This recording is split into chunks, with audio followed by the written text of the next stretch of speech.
Hello dear students, आज हम ई cash के बारे में पढ़ेंगे कि ई कैश क्या होता है। तो firstly, E cash is a form of electronic payment system of which certain money is stored in a client device and made accessible for internet transactions. E cash money client के device में store रहती है, जो device PC या mobile device हो सकता है। इसको हम साइबर कैश, डिजिटल कैश या ई मनी के नाम से भी जानते हैं। It make use of e cash software installed on PC and electronic device. सबसे पहले आपको ई कैश का सॉफ्टवेयर इंस्टॉल करना पड़ता है अपने पर्सनल कंप्यूटर या इलेक्ट्रॉनिक डिवाइस में। After that e cash both consumer and merchant have to sign up with a bank issuing e cash. उसके बाद क्योंकि online purchasing selling buyer and seller के बीच रहती है, तो कस्टमर और मर्चेंट कंपनी के बीच साइन अप रहता है। E cash is transfer directly from customer desktop to merchant site. यहाँ पे कंज्यूमर डायरेक्टली मर्चेंट की साइट पे ई कैश पेमेंट कर सकता है। E cash transaction usually require no remote authorisation. इसको किसी प्रकार की रिमोट ऑथराइजेशन की ज़रूरत नहीं पड़ती है।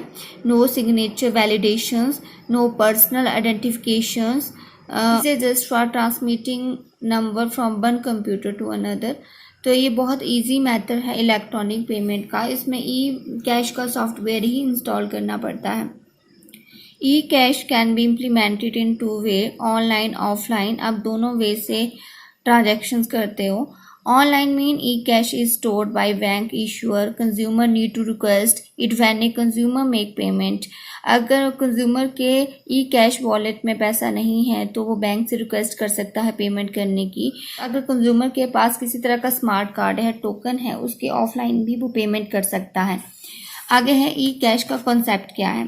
The user first must have E cash software program. सबसे पहले कंज्यूमर के पास ई कैश का सॉफ्टवेयर प्रोग्राम होना चाहिए। After that e cash bank account from which E cash can be withdrawn and deposit. E cash bank account है जिसमें से ई cash deposit या विड्रॉ करवाया जा सकता है। The user withdraw the cash from A account onto his her computer and spend into internet without being traced and having personal information available to other party that are involved in the process। अगर आप bank से एक बार पैसा ले लेते हो और ई cash में डालते हो तो उसके बाद पर्सनल आइडेंटिफिकेशन की ज़रूरत नहीं है। वो आप विदाउट पर्सनल आइडेंटिफिकेशन भी वो पैसा ट्रांसफ़र कर सकते हैं।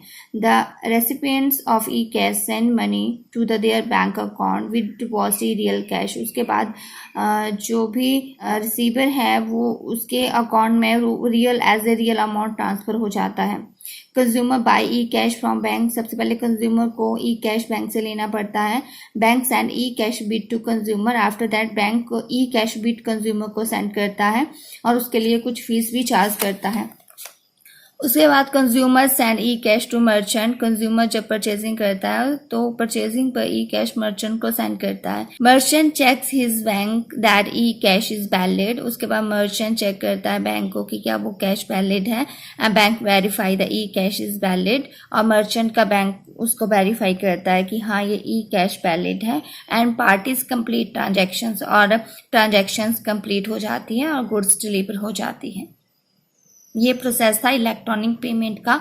इसमें इलेक्ट्रॉनिक कैश पेमेंट कैसे की जाती है।